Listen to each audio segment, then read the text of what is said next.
ನಮಸ್ಕಾರ. ಈ ದಿನ ಗುರು ರಾಘವೇಂದ್ರ ಸ್ವಾಮಿಗಳ ಪ್ರಭಾವದಿಂದ ಉದ್ಯೋಗ, ಧನಾಕರ್ಷಣ ಹಾಗೆ ವಿದ್ಯೆಗೆ ಸಂಬಂಧಿಸಿದಂಥ 3 ಮಂತ್ರಗಳನ್ನು ಈ ವಿಡಿಯೋದಲ್ಲಿ ತಿಳಿಸಲಾಗಿದೆ.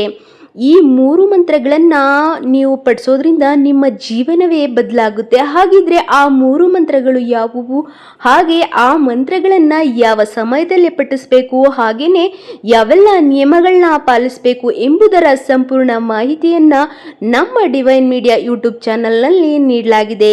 ನೀವಿನ್ನೂ ನಮ್ಮ ಡಿವೈನ್ ಮೀಡಿಯಾ ಯೂಟ್ಯೂಬ್ ಚಾನಲ್ಗೆ ಸಬ್ಸ್ಕ್ರೈಬ್ ಆಗಿಲ್ಲ ಅಂದರೆ ಈ ಕೂಡಲೇ ಸಬ್ಸ್ಕ್ರೈಬ್ ಮಾಡಿಕೊಂಡು ಪಕ್ಕದಲ್ಲೇ ಕಾಣುವ ಬೆಲ್ ಐಕಾನ್ ಪ್ರೆಸ್ ಮಾಡೋದ್ರಿಂದ ನಾವು ಹಾಕುವ ಎಲ್ಲ ಮಾಹಿತಿಗಳು ಸಹ ನಿಮ್ಮ ಫೋನ್ಗೆ ಉಚಿತವಾಗಿ ಬರುತ್ತದೆ.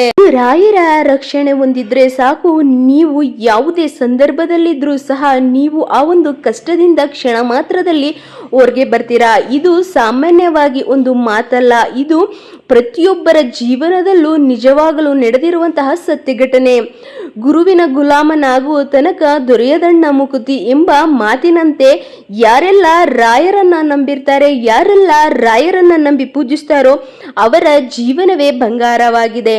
ಅಂತಹ ಗುರು ರಾಘವೇಂದ್ರ ಸ್ವಾಮಿಗಳ ಈ 3 ಮಂತ್ರಗಳು ಧನಾಗಮನವಿರಬಹುದು, ವಿದ್ಯೆಗಿರ್ಬೋದು ಅಥವಾ ಉದ್ಯೋಗಕ್ಕಿರ್ಬೋದು, ಈ ಎಲ್ಲ ಸಮಸ್ಯೆಗಳನ್ನ ಪರಿಹಾರವನ್ನ ಕ್ಷಣ ಮಾತ್ರದಲ್ಲಿ ಮಾಡುತ್ತೆ ಅಂತ ಇದರಿಂದ ಫಲವನ್ನ ಪಡೆದಂತಹ ಜನಗಳು ಹೇಳ್ತಾರೆ. ಹಾಗಿದ್ರೆ ಆ 3 ಮಂತ್ರಗಳು ಹೀಗಿವೆ. ನಿಮ್ಗೆ ಧನಾಗಮನ ಬೇಕಾಗಿರುತ್ತೆ. ಆ ಸಮಯದಲ್ಲಿ ನೀವೇನ್ ಮಾಡ್ಬೇಕಂದ್ರೆ ಯಾವುದಾದರೂ ಒಂದು ಗುರುವಾರದ ದಿನ ಬೆಳಿಗ್ಗೆ ಅಥವಾ ಸಂಜೆ ಯಾವುದೇ ಕಾರಣಕ್ಕೂ ನೀವು ಯಾವ ಸಮಯದಲ್ಲಿ ಪೂಜೆಯನ್ನ ಮಾಡ್ತಿರೋ ಅದೇ ಸಮಯದಲ್ಲಿ ಪ್ರತಿದಿನವನ್ನು ಅಂದ್ರೆ 21 ದಿನಗಳ ಕಾಲ ಈ ಪೂಜೆಯನ್ನ ಮಾಡಬೇಕಾಗುತ್ತೆ. ಅದೇ ಸಮಯದಲ್ಲಿ ಈ ಪೂಜೆಯನ್ನ ನೀವು ಮಾಡ್ಕೊಳ್ಬೇಕಾಗುತ್ತೆ. ಇದಕ್ಕೆ ಬೇಕಾಗಿರೋದು ಏನು ಅಂತ ಹೇಳೋದಾದ್ರೆ, ನಿಮ್ಮ ಮನೆಯಲ್ಲಿ ದೇವರ ಕೋಣೆ ಇದ್ರೆ ದೇವರ ಕೋಣೆ, ಅಥವಾ ನಿಮ್ಮ ಮನೆಯಲ್ಲಿ ಯಾವುದಾದ್ರೂ ಒಂದು ಮೂಲೆಯಲ್ಲಿ ಸ್ವಚ್ಛವಾಗಿರುವಂಥ ಸ್ಥಳದಲ್ಲಿ ಗುರು ರಾಘವೇಂದ್ರ ಸ್ವಾಮಿಗಳ ಫೋಟೋವನ್ನು ಇಡಬೇಕಾಗುತ್ತೆ. ಫೋಟೋವನ್ನು ಇಟ್ಟ ನಂತರ ನೀವು ಏನು ಮಾಡಬೇಕಂತ ಹೇಳೋದಾದರೆ, ದೇವರಿಗೆ ಹೂವು, ಗಂಧ, ಕರ್ಪೂರವನ್ನು ಅರ್ಪಿಸಿ ಒಂದು ಮಂತ್ರಾಕ್ಷತೆಯನ್ನು ರೆಡಿ ಮಾಡ್ಕೊಳ್ಬೇಕಾಗುತ್ತೆ. ಆ ಮಂತ್ರಾಕ್ಷತೆಯನ್ನು ರೆಡಿ ಮಾಡ್ಕೊಳ್ಬೇಕಾದ್ರೆ ಯಾವುದೇ ಕಾರಣಕ್ಕೂ ನೀವು ಉಪಯೋಗಿಸುವಂಥ ಅಕ್ಕಿ ಏನಿದೆ ಅದು ಒಡೆದಿರುವ ಅಂದರೆ ಯಾವುದೇ ಕಾರಣಕ್ಕೂ ಅದು ಭಾಗ ಆಗಿರ್ಬಾರ್ದು, 2 ಭಾಗ ಆಗಿರಬಾರ್ದು. ಆ ಅಕ್ಕಿಯನ್ನು ತೆಗೆದುಕೊಂಡು ಅದರಿಂದ ಮಂತ್ರಾಕ್ಷತೆಯನ್ನು ರೆಡಿ ಮಾಡ್ಕೊಳ್ಬೇಕಾಗತ್ತೆ. ಮಂತ್ರಾಕ್ಷತೆಯನ್ನು ರೆಡಿ ಮಾಡಿಕೊಂಡು ನೀವು ದೇವರ ಮುಂದೆ ಕುಳಿತುಕೊಂಡು ಯಾರಿಗೆಲ್ಲ ಧನಾಗಮನ ಆಗಬೇಕಾಗಿರುತ್ತೆ ಅವರು ಈ ಮಂತ್ರವನ್ನು ಪಠಿಸ್ಬೇಕಾಗಿರುತ್ತೆ. ಆ ಮಂತ್ರ ಹೀಗಿದೆ: ಓಂ ಶ್ರೀ ರಾಘವೇಂದ್ರಾಯ ನಮಃ. ಇದೊಂದು ಮಂತ್ರವನ್ನ ನೀವು 11 ಬಾರಿ ಅಥವಾ 21 ಬಾರಿ ಆದರೂ ಪಠಿಸ್ಬೇಕಾಗುತ್ತೆ. ಗುರುವಾರ ಶುರು ಮಾಡಿ 21 ದಿನಗಳ ಕಾಲದವರೆಗೆ ಈ ಒಂದು ಮಂತ್ರವನ್ನು ಪಠಿಸ್ಬೇಕಾಗುತ್ತೆ.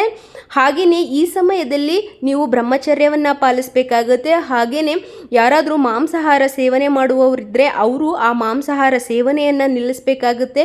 ಹಾಗೆಯೇ ಯಾವಾಗಲೂ ನಿಮ್ಮ ಮನೆಯಲ್ಲಿ ಏನಾದರೂ ಸೂತಕ ಏನಾದರೂ ಬಂದರೆ ಆ ದಿನ ಈ ಒಂದು ಕೆಲಸವನ್ನು ನೀವು ನಿಲ್ಲಿಸಬೇಕಾಗುತ್ತೆ. ಏನಾದರೂ ನಿಮಗೆ ಹುಷಾರೆಲ್ಲ ತಪ್ಪಿದಾಗ ಅದನ್ನು ನೀವು ನಿಲ್ಲಿಸಿ ಯಾವ ಸಮಯದಲ್ಲಿ ಅಂದರೆ ಆ ಒಂದು 21 ದಿನ ಕಂಪ್ಲೀಟ್ ಆಗೋ ತನಕ ನೀವು ಈ ಪೂಜೆಯನ್ನು ನೆರವೇರಿಸ್ಕೊಳ್ಬೇಕಾಗುತ್ತೆ. ಈ ರೀತಿ ಮಾಡೋದ್ರಿಂದ ನೀವು ಕಂಡು ಕೇಳದ ರೀತಿಯಲ್ಲಿ ನಿಮ್ಮ ಜೀವನದಲ್ಲಿ ಗುರುರಾಯರು ಪವಾಡವನ್ನೇ ಮಾಡುತ್ತಾರೆ ಅಂತ ಹೇಳ್ತಾರೆ.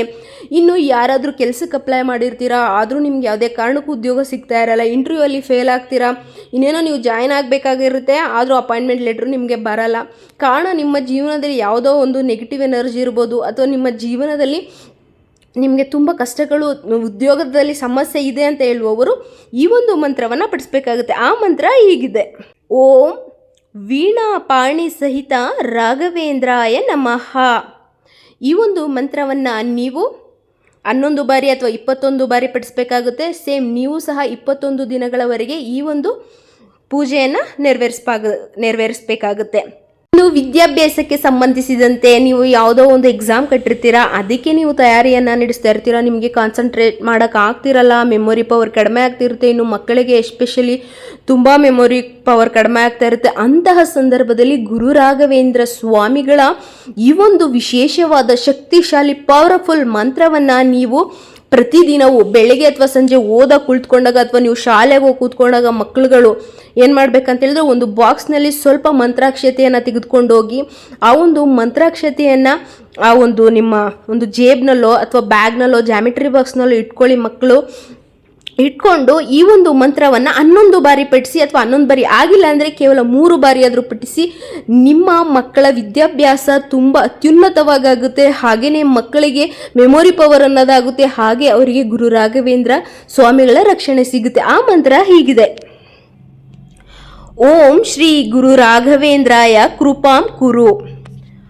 ಈ ಒಂದು ಮಂತ್ರವನ್ನು ಈ ಮಕ್ಕಳು 3 ಅಥವಾ 11 ಬಾರಿ ಪಠಿಸಿದರೆ ಸಾಕು. ಬೆಳಿಗ್ಗೆ ಯಾವಾಗ ಓದಕ್ಕೆ ಕೂರ್ತಾರೆ ಅವಾಗೆಲ್ಲ ಸಹ ಈ ಒಂದು ಮಂತ್ರವನ್ನು ಪಠಿಸ್ಬೋದು. ಅಥವಾ ಯಾರೆಲ್ಲ ಹೈಯರ್ ಎಜುಕೇಷನ್ ಮಾಡ್ತಾ ಇದ್ದಾರೆ, ಸ್ಟೂಡೆಂಟ್ಗಳಾಗಿರ್ಬೋದು, ಅಥವಾ ಯಾರಾದರೂ ನಿಮಗೆ ಈ ಕಾಂಪಿಟೇಟಿವ್ ಎಕ್ಸಾಮ್ಸ್ಗೆ ಪ್ರಿಪೇರ್ ಆಗೋರು ಸಹ ಈ ಒಂದು ಪ್ರಯತ್ನವನ್ನು ಮಾಡಿ, ಈ ಒಂದು ಮಂತ್ರವನ್ನು ಪಠಿಸಿ. ಖಂಡಿತವಾಗಲೂ ನಿಮ್ಮ ಜೀವನದಲ್ಲಿ ಅತ್ಯುನ್ನತ ಸ್ಥಾನಕ್ಕೆ ಹೋಗ್ತೀರಾ. ಹಾಗೆಯೇ ಕಂಡು ಕೇಳದ ರೀತಿಯಲ್ಲಿ ಪವಾಡವನ್ನು ಗುರು ರಾಘವೇಂದ್ರ ಸ್ವಾಮಿಗಳು ಮಾಡ್ತಾರೆ. ಈ ವಿಷಯ ಇಷ್ಟವಾದಲ್ಲಿ ಲೈಕ್ ಮಾಡಿ, ಶೇರ್ ಮಾಡಿ. ಓಂ ಶ್ರೀ ಗುರು ರಾಘವೇಂದ್ರ ಸ್ವಾಮಿ ಅಂತ ಕಮೆಂಟ್ ಮಾಡಿ. ಮತ್ತಷ್ಟು ಹೆಚ್ಚಿನ ಮಾಹಿತಿಗಳಿಗೆ ನಮ್ಮ ಚಾನಲ್ಗೆ ಭೇಟಿ ನೀಡಿ. ನಮಸ್ಕಾರ.